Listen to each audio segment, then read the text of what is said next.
third. First, neutral, second, third.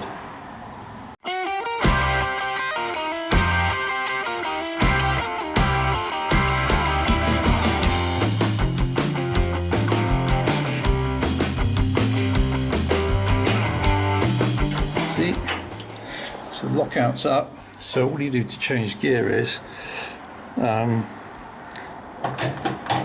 till you hit the lockout, that brings you into neutral, so you can come up, and then second is forward there,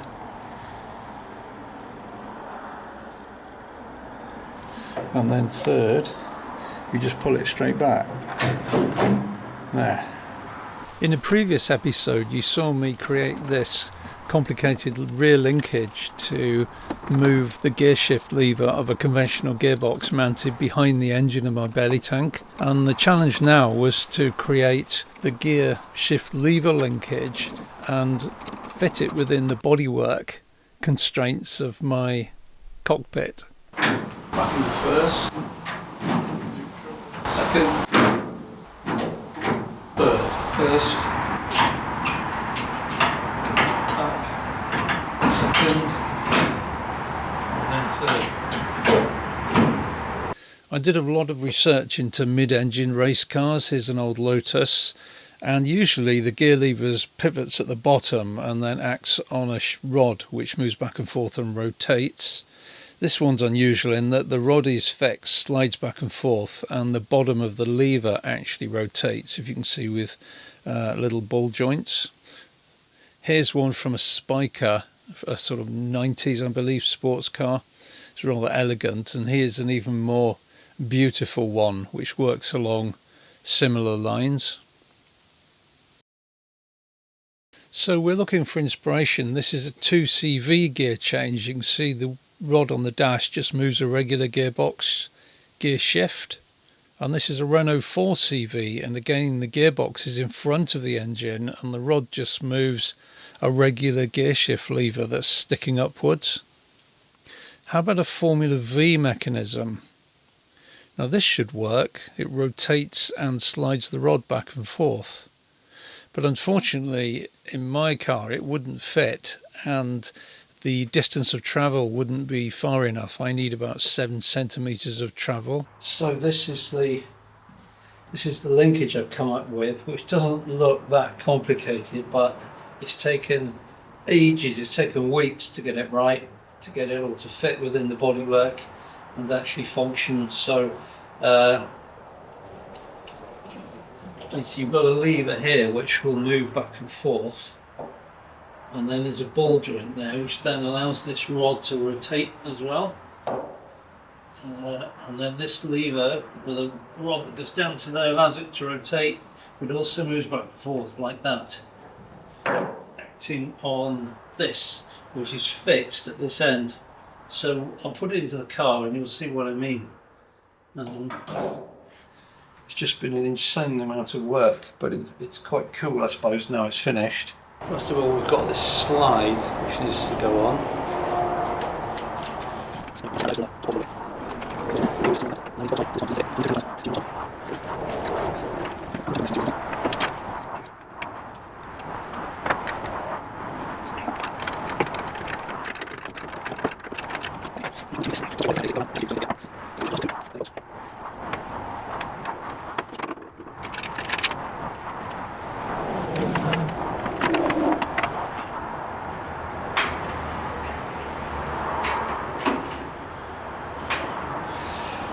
Okay.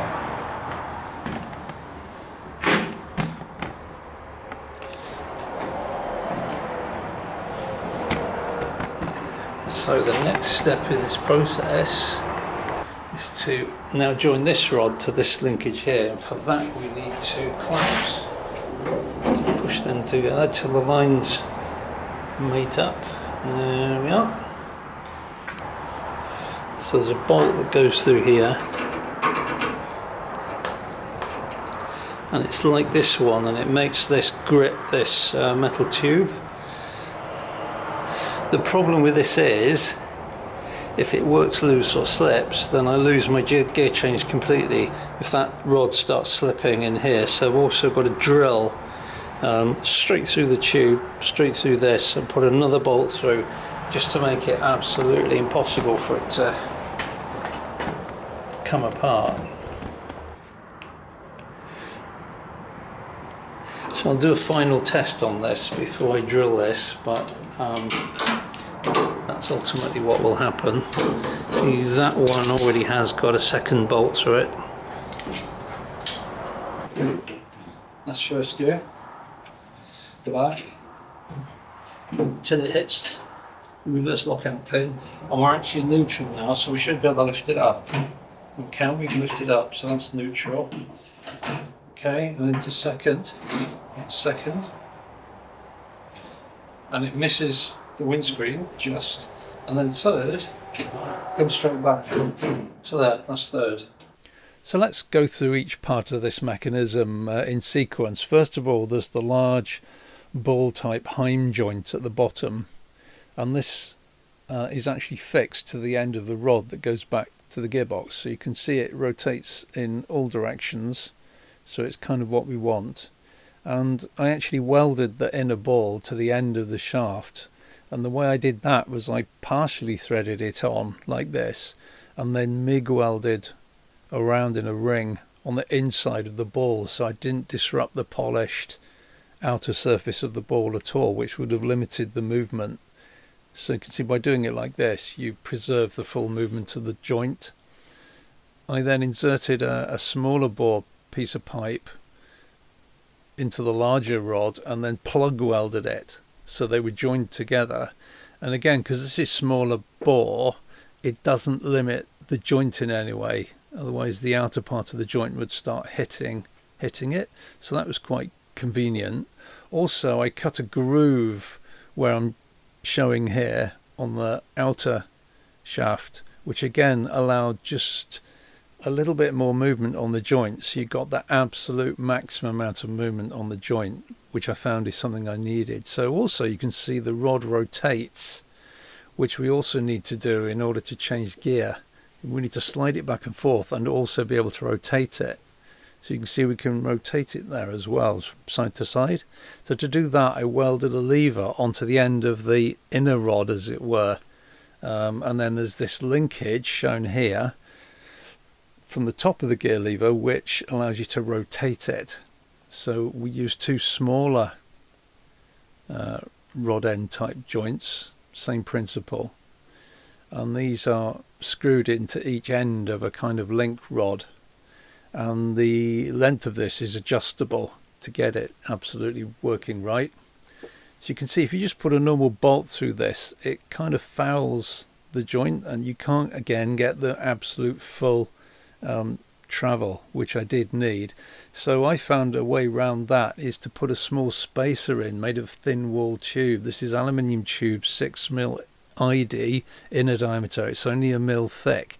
So you cut a little spacer out of that and put it in there, and then you find that the joint retains its complete full movement without bashing into the end of the bolt. So here it is. Now at the end there's a lever on the end of the gear lever, as it were, and I used 2 of these flanged ball bearing joints into a short length of pipe, which was again ordered specifically, and then a bolt runs through each end holding these ball joints in place, and on the end of the bolt is fixed the little lever that rotates. Now this is an earlier version, but you can see it rotates. I've been measuring and cutting and welding for weeks and finally got this right. So we've got a fixed point here. This is adjustable length, comes up here.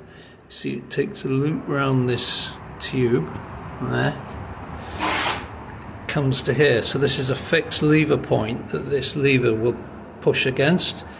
So, and then we've got a ball joint here, which means this can still rotate, you see, quite easily, no matter what position this lever is in. So if I push it all the way forward, if I put a mark here, right, and then watch how this works. Bearing in mind all the time this is skimming this tube, it doesn't come away, so watch, see? to there. Right, and then we mark that. Now if we measure that, that's about 8 centimeters, and we need about 6.5 to 7 centimeters of travel on this to get the right amount of movement back and forth here, acting through this rod to get the right amount of back and forth movement here to move the gear stick in and out of gear. So currently this universal joint isn't attached, but we're getting there. I've got the right amount of travel and we can still rotate, you see, and this will fit within the bodywork, and this may not fit within the bodywork. I may need the tiniest little blister there on this panel, but the panel comes kind of here, which means this will fit, and it's nowhere near my feet or my knees or anything. So the reason there's cuts in this is to allow me to bend this to the right shape, but when it's exactly perfect, then it will be welded and all smoothed off and made to look beautiful. But you can see how much work there is in this to get it all to fit. You see how that skims there. There'll be a channel here, there'll be a piece of flat steel that goes over this, comes over here and then back in there, fixed at each end, that will act as a guide for this. But that's looking promising. It's taken multiple trips to this storage unit to get right and to get it all to fit. Yeah, it's not a conventional mechanism, but it kind of stays within the principles of physics, so it should work. So here I've got the side panel on and the windscreen in, because I need to know if this lever arrangement is going to hit any of this bodywork. So let's bring it back.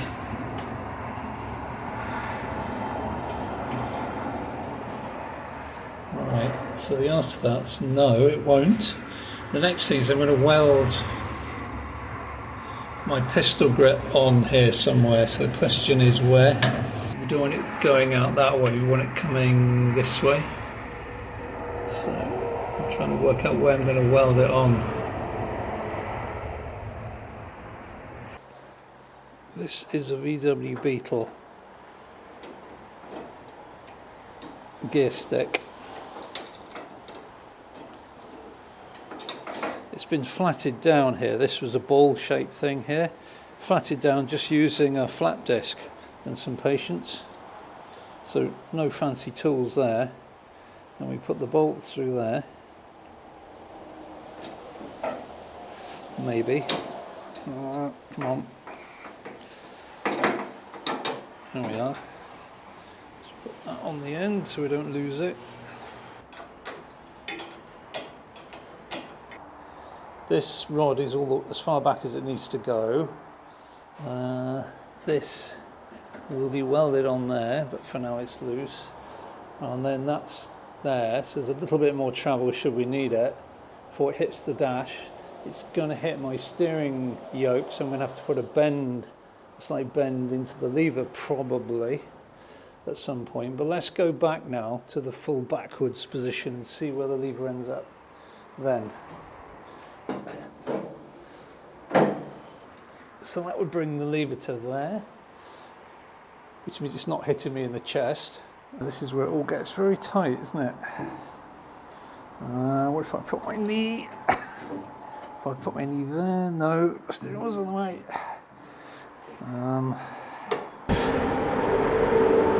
I've been here about 5 times since the last video, measuring and welding to get this linkage to work correctly. I think we've finally done it.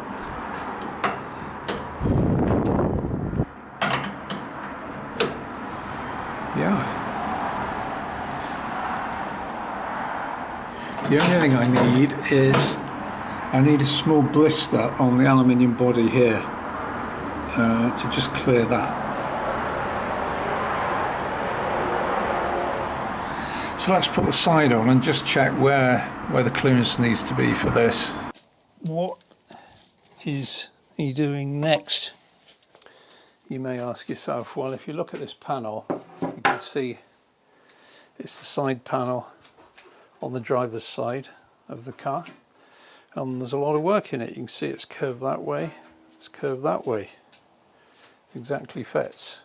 I need to make a little blister there, only about 5 or 6 mil deep, because when the gear shift linkage, remember there's a rod behind here that slides back and forth and rotates, there's a big ball joint there, and when you're in the fully down and back position it just touches the metal here.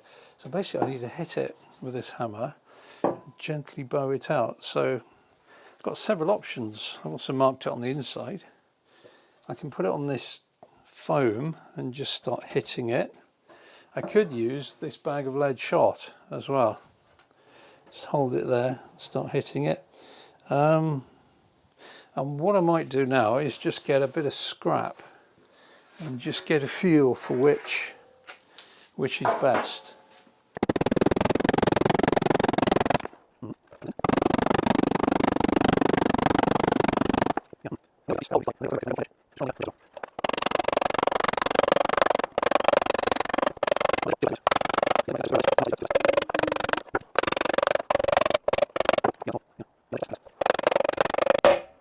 Trying to keep the hammer blows not too hard because I don't want to have visible lumps on the other side.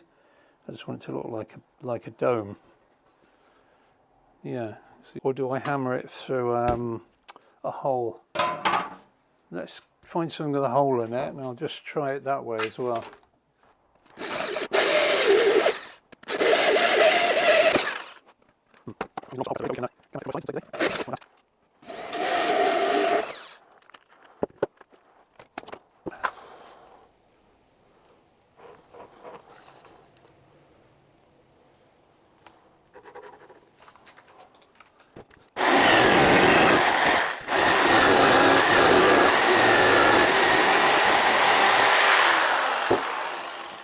Right, so I may need to sand and bevel the edge here, but I'm just going to try it without first. We can always come back and do that, can't we? So let's get rid of my lead shot for a moment. Right, try again.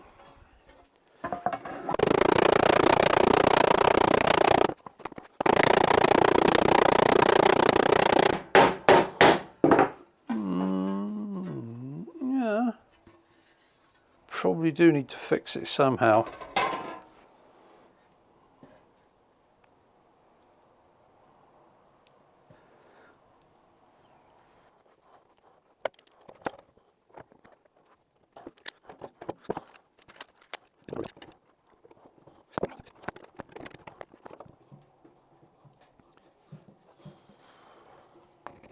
I don't want these clamps too far apart because otherwise they'll unfurl the curve on the panel.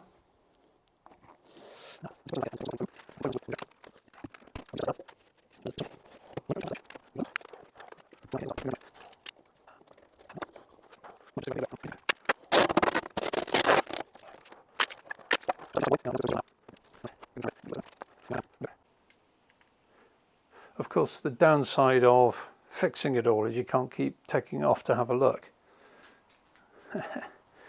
Right, but generally I think we'll just do a bit at a time. I hope these aren't too much in the way.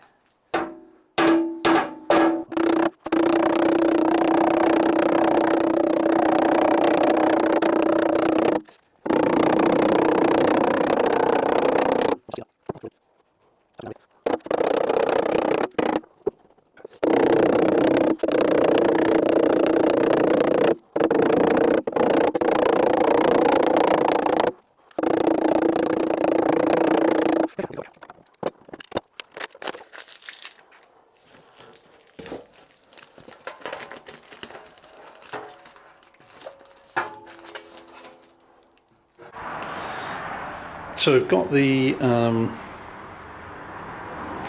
new gear linkage in, and it should fit with the confines of the bodywork. I've made the blister that should go around here on the side body panel. So what I need to do is fit the nose cone, and you can see I've driven away, let some extra metal in here and cut this a little bit, check it fits around the new suspension, put the screen on, put the side body panel on, and then check the gear linkage still works. I've also got some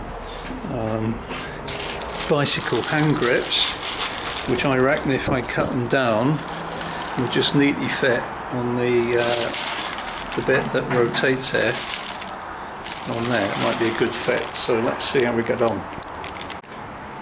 Right, so I've cut that down. That actually fits pretty well. It's a bit loose, so I'm going to just fatten up this with tape, then I'll probably glue that on eventually.